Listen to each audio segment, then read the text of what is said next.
और इसमें subject bio की बात कर रहे हैं। इस बायो की क्लास में करीब करीब जो है मैं 900 ऑब्जेक्टिव क्वेश्चन का सॉल्यूशन करने वाला हूं,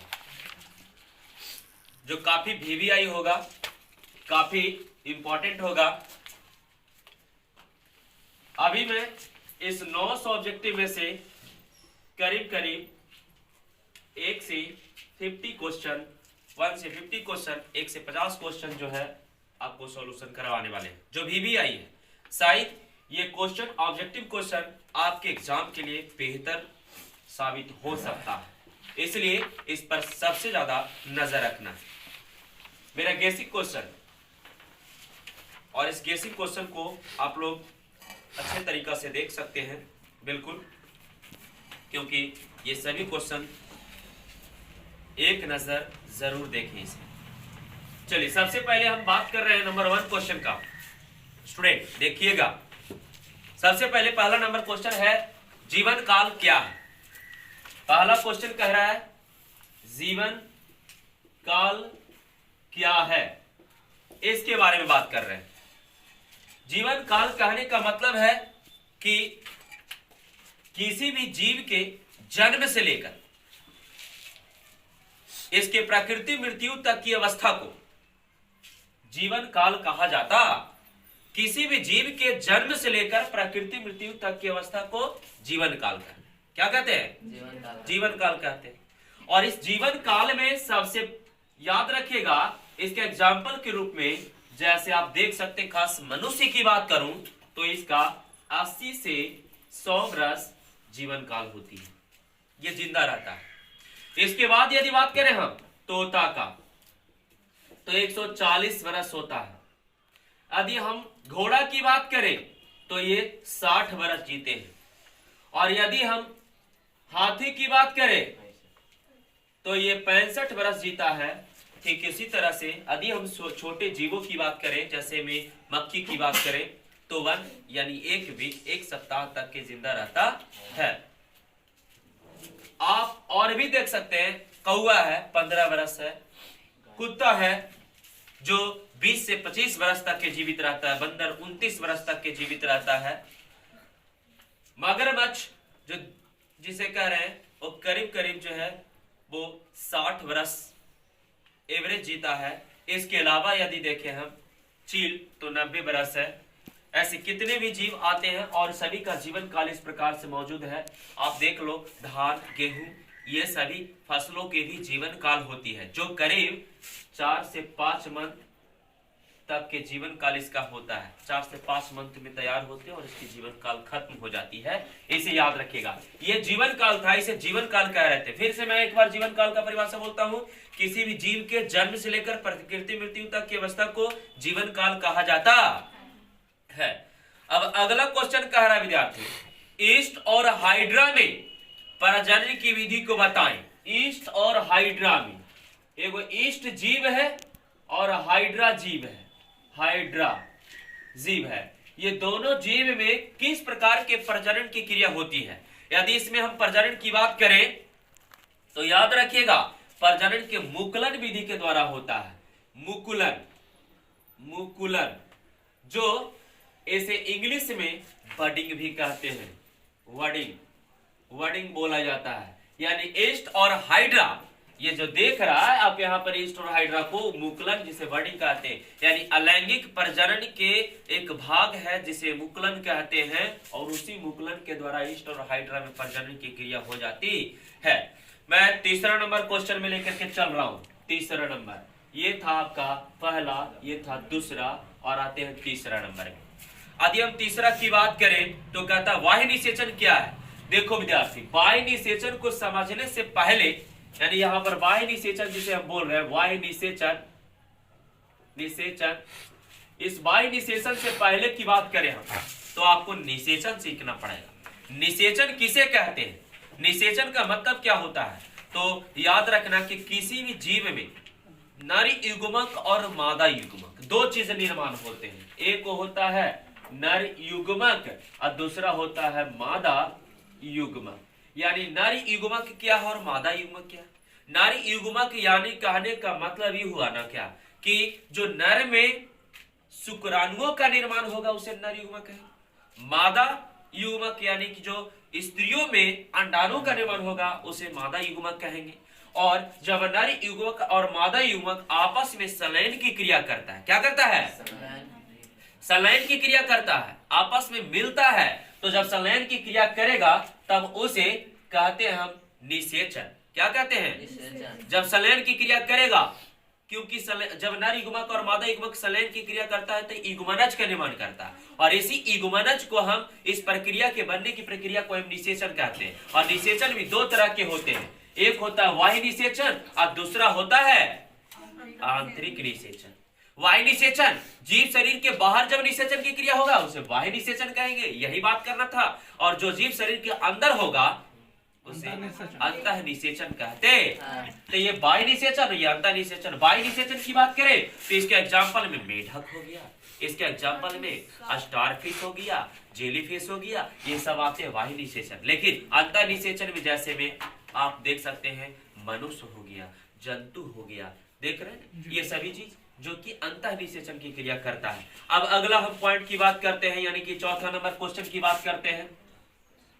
चौथा में कहता है क्या, पराग कोश में कितने कोष्ठ होते हैं, पराग कोश में कितने कोष्ठ होते हैं। सिंपल सी बात है, पराग कोश जैसे आप किसी पुष्प के एक भाग यानी पुरुष वाले भाग को, आप पुरुष वाला भाग एंड्रोसियम कहलाता है यानी पुमंग कहलाता है, उसको काट करके निकालिए और निकालिएगा तब बिल्कुल आपको इस प्रकार का जो है प्रतीत होगा, जिसे हम परागकोश कहते हैं। और इसमें 4 गो चैम्बर होते हैं, 1 चैम्बर, 2 चैम्बर, 3 चैम्बर और 4 चैम्बर, टोटल 4 चैम्बर होते हैं। तो याद रखिएगा कि परागकोश में कितने कोष्ठ होते हैं, 4 कोष्ठ होते हैं।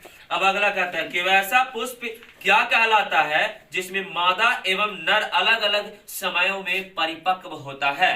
वैसा पुष्प क्या कहलाएगा जिसमें मादा और नर युग्मक अलग अलग समयों में परिपक्व होता, मैच्योर्ड होता है, उसको कहते हैं डाइकोगैमस। क्या बोलेंगे, यानी 5वां नंबर क्वेश्चन में था, इसका आंसर डाइकोगैमस होगा। क्या होगा जी, डाइकोगैमस होगा।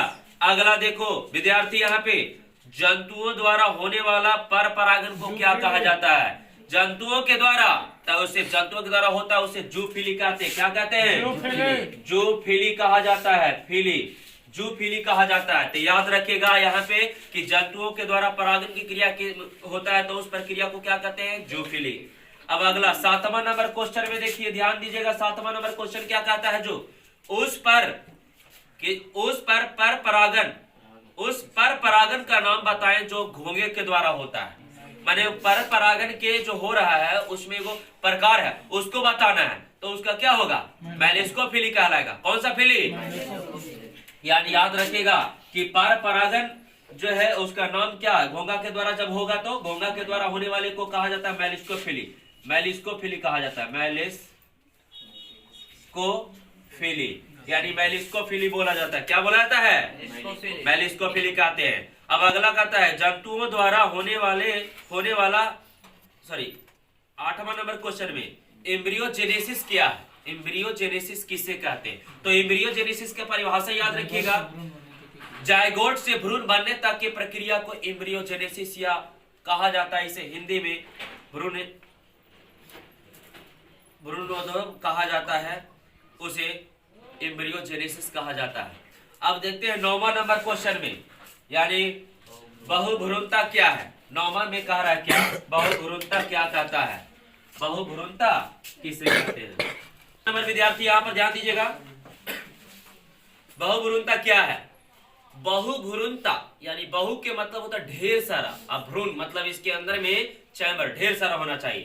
तो कह रहा है कि एक बीज के अंदर एक से अधिक भ्रूण उपस्थित रहता है उसे बहुभ्रूणता कहते हैं। एक बीज के अंदर ढेर सारा भ्रूण मौजूद रहे उसे बहुभ्रूणता कहते हैं। अब आते हैं हम 10वां नंबर क्वेश्चन में। 10वां याद रखिएगा जिसे कहा जाता है एपोमिक्सिस। एपोमिक्सिस, इसको ये क्वेश्चन है एपोमिक्सिस का, एपोमिक्सिस बोला जाता है। तो एपोमिक्सिस में कहता क्या है, इसका डेफिनेशन पूछ रहा है कि क्या कहते हैं। तो याद रखिएगा कि कुछ पुष्पीय पौधों में लैंगिक प्रजनन बदलकर अलैंगिक प्रजनन की क्रिया होना चालू हो जाए, यानी एपोमिक्सिस में कहा जा रहा है ना कोची कि लैंगिक प्रक्रिया को बदल करके जो है वो लैंगिक प्रक्रिया को बदल करके वहां पर जब अलैंगिक क्रिया होना चालू हो जाए, लैंगिक के जगह पर अलैंगिक क्रिया होगा तब उसे एपोमिक्सिस कहा जाता है। क्या कहा जाता है? एपोमिक्सिस कहा जाता है, जिसे असंग जनन हिंदी में बोलते हैं। अब 11 नंबर क्वेश्चन की बात करते हैं। ब्रायफिलम में वर्धित प्रजनन है, ब्रायफिलम में वर्धित प्रजनन होता है, तो कौन से अंग से होते हैं? ब्रायफिलम के किस अंग से वर्धित प्रजनन की क्रिया होती है? इस क्वेश्चन का आंसर आपको पत्ती होगा। क्या होगा? लीफ या पत्ती इसको कहते हैं, पत्ती बोलेंगे या लीफ बोलेंगे। तो यहां पर याद रखिएगा कि ब्रायफिलम में वर्धित प्रजनन की क्रिया होती है किसके द्वारा? पत्ती के द्वारा होता है। अगला क्वेश्चन कहता है कि वायु परागित पुष्प के 2 लक्षण बताएं। वायु परागित पुष्प के 2 लक्षण बताएं। तो 2 वायु परागित, तो सबसे पहले कि हवा से जो परागन की क्रिया होगा वो उसके पास सबसे पहला होगा कि वो रंगहीन होगा, और पास रंग उंग नहीं होगा, या क्योंकि रंग होता तब जाता कोई ना कीड़ा या चाहे मनुष्य या चाहे जीव जंतु जाता, और पास रंग नहीं तो जाएगा कौन? हवा जाएगा। और दूसरा वो छोटा पुष्प होते हैं, यानी कि पहला जो है वो रंगहीन होगा, दूसरा जो होगा छोटा पुष्प होगा। ये 12 नंबर क्वेश्चन क्लियर हो गया आपका जी। 13 नंबर क्वेश्चन की बात कर रहा हूं। कार्पस लुटियम का निर्माण कहाँ होता है? याद रखना, कार्पस लुटियम ये सबसे ज्यादा इंपॉर्टेंट क्वेश्चन है। कार्पस लुटियम का निर्माण ओवरी में होता है। कहाँ होता है? ओवरी में होता है, याद रखिएगा, सबसे ज्यादा इंपॉर्टेंट क्वेश्चन है। ये कार्पस लुटियम का उपयोग कहाँ होगा जी? ओवरी में होगा। अगला 14 नंबर क्वेश्चन की बात कर रहे हैं हम जी। 14 नंबर कह रहा क्या कि नर जनन तंत्र से जुड़ी हुई सहायक ग्रंथियों के नाम बताएं, यानी कि इससे कौन कौन सा जुड़ा हुआ अंग है नर जनन अंग से, यानी कौन कौन सा जुड़ सकता है उसके बारे में बात किया जा रहा है। तो इस क्वेश्चन को भी याद रखिएगा। इसका क्वेश्चन है, कह रहा है कि नर जनन तंत्र से जुड़ी हुई सहायक ग्रंथियों का नाम बताएं। तो नाम कौन कौन सा है? पहला याद रखिएगा प्रोटेस्ट ग्रंथि, प्रोटेस्ट यानी पुरस्त ग्रंथि इसे हिंदी में बोलते हैं। दूसरा याद रखिएगा जिसको शुक्राशय कहते हैं, और कॉपर ग्रंथि, ये 3 को याद रखना है। पहला पुरस्त ग्रंथि, दूसरा शुक्राशय और तीसरा कॉपर ग्रंथि, ये 3 को 14 नंबर का है, 14 नंबर का है जो याद रखिएगा। अब आते हैं 15 नंबर क्वेश्चन में। 15 में क्या कह रहा है? क्वेश्चन पढ़ रहे हैं जी। सहेली नामक गर्भ निरोधक गोली की खोज कहां हुई थी?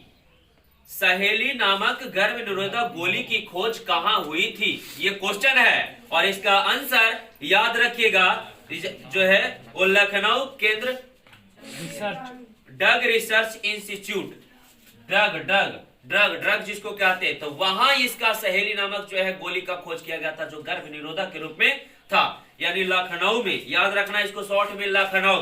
तो लखनऊ जो है लखनऊ केंद्रीय ड्रग रिसर्च इंस्टीट्यूट में हुआ था। इसे शॉर्ट में CDRIL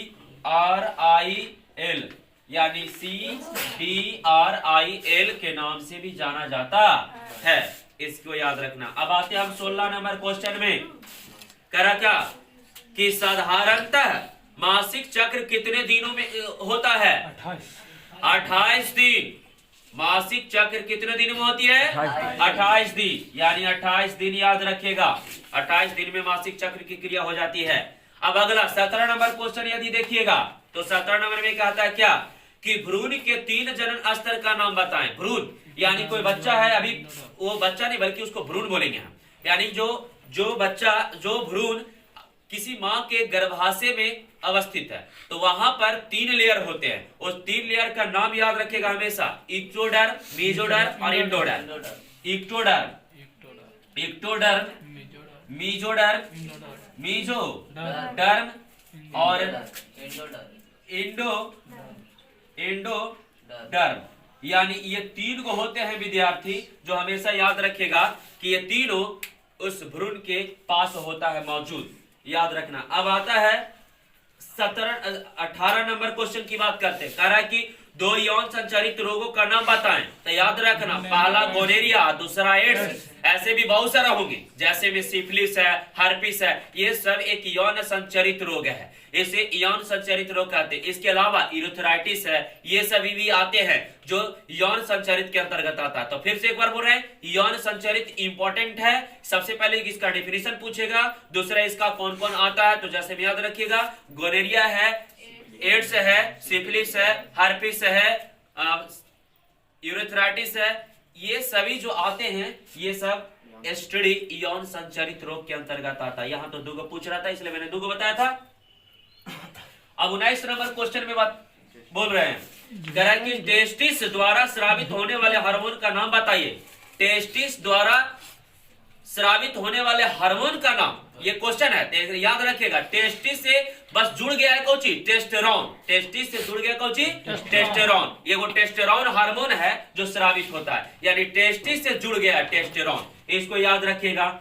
अगला कहता है 20 नंबर में, तो याद रखना है पे 20 वाला में क्या कहता है, 20 नंबर क्वेश्चन में कह रहा है क्या कि एक अल्पकालिक अंतःस्रावित ग्रंथि का नाम, अल्प स्रावित ग्रंथि का नाम, अल्प यानी कि 100 टाइमिंग के लिए, एकदम 100 टाइमिंग के लिए, इसलिए यहां पर लिखा गया है कि एक अल्पकालिक अंतःस्रावित ग्रंथि का नाम जिसका संबंध मादा जनन तंत्र से होती है, जिसका संबंध कहां से होता है, मादा तंत्र से होता है। तो इसको याद रखिएगा, बस सिंपल सा इसका आंसर है कार्पस लुटियम।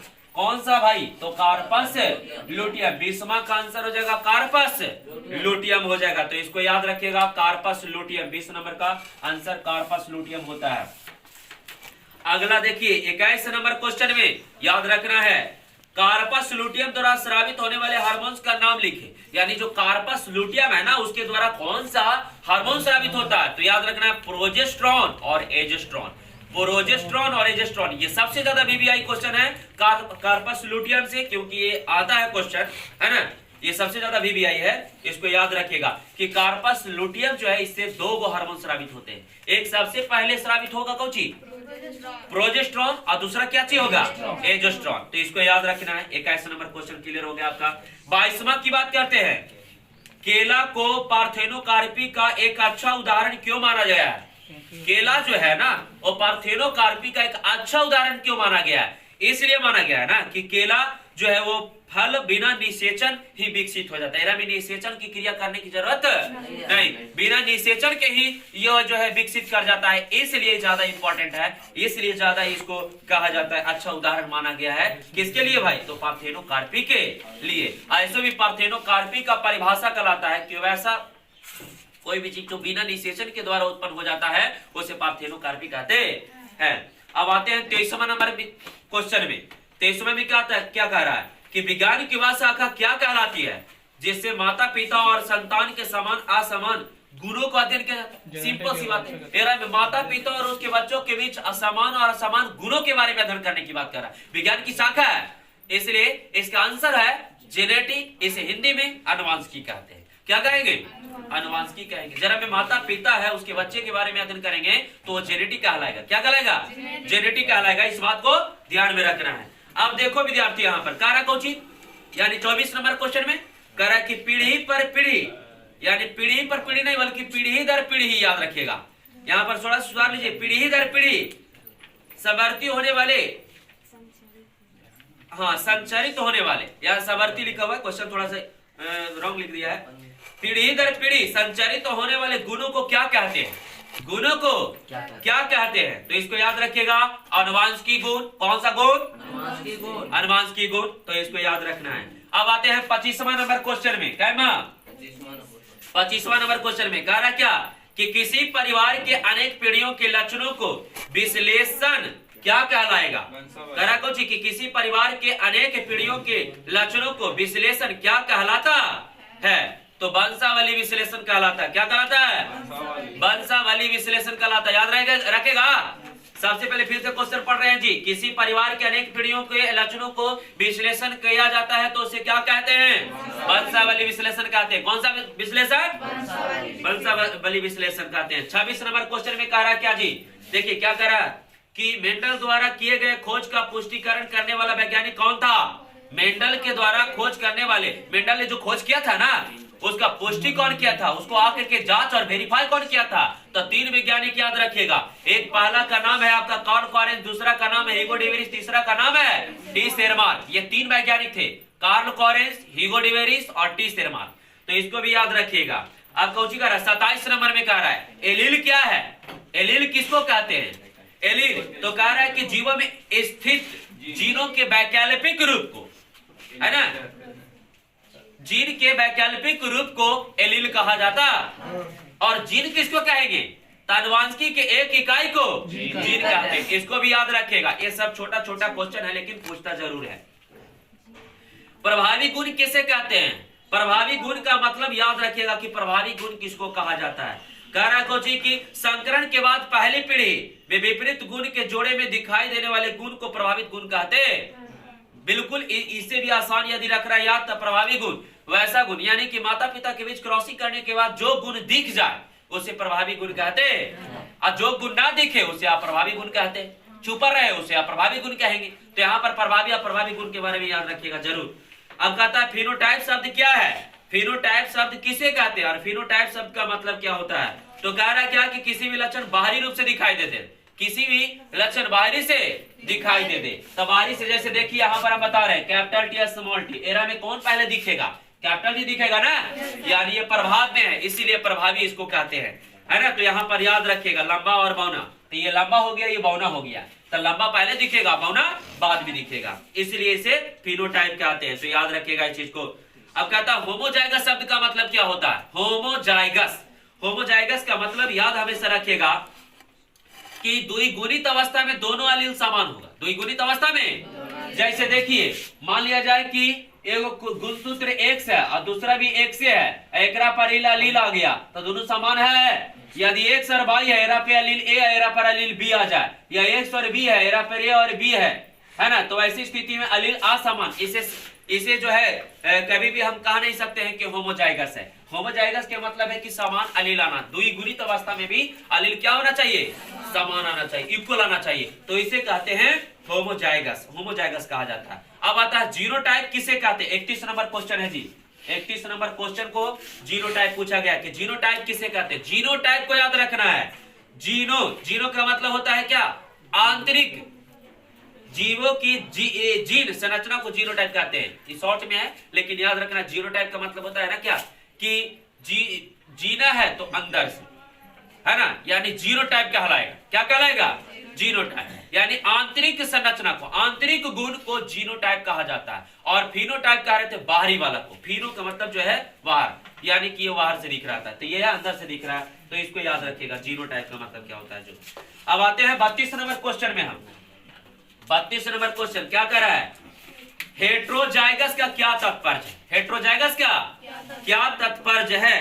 तो याद रखना कोशिका के द्विगुणित अवस्था जिसमें दोनों अलील अलग अलग होता हो, हेट्रोजाइगस। हेट्रोजाइगस मतलब ऐसा पता चल रहा है कि हेट्रो का मतलब क्या होता है? 20 अलग अलग, तो दोनों अलील क्या होना चाहिए? अलग अलग होना चाहिए।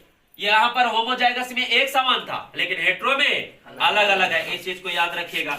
अब क्या कह रहा है जी अगला क्वेश्चन 33 नंबर में, विपुंसन शब्द क्या है? विपुंसन शब्द क्या है? यानी कि 33 नंबर में विपुंसन शब्द क्या है, इसको याद रखिएगा। तो याद रखना कि किसी द्विलिंगी पुष्प के परागकोश से जो है उसके परागकोश को काट कर हटा दिया जाता है और किसी दूसरे पुष्प के परागकोश को ला करके उसके स्त्री पर झाड़ दिया जाता है, तो उसी विपुंसन कहते हैं, यानी विपुंसन की क्रिया ये कहलाते हैं। तो कह रहा है पुष्प के परागकोश को परिपक्व होने से पहले ही काट दिया जाता है, तो उसे विपुंसन कहा जाता है। अब 34 नंबर क्वेश्चन को याद रखना है विद्यार्थी। यहाँ पे 34 नंबर में क्या कहता है? इंटामोफिली परागन क्या है? इंटामोफिली परागन किसे कहते हैं? इंटामो, तो जो कीट के द्वारा होता है उसे इंटामो कहेंगे, जो कीट के द्वारा होगा उसे क्या कहेंगे? इंटामो कहेंगे, याद रख रहे हैं यहाँ पे। अब जीन म्यूटेशन किसे कहते हैं? जीन म्यूटेशन 35 नंबर क्वेश्चन ये है। 35 नंबर क्वेश्चन जीन म्यूटेशन कहला रहा है, यानी 35 नंबर में जीन म्यूटेशन का जो है याद रखना है। इसमें कह रहा है कि जीवों के आनुवंशिक इकाइयों जीन में सूक्ष्म स्तर पर होने वाले परिवर्तन को जीनोटाइप कहा जाता है। 35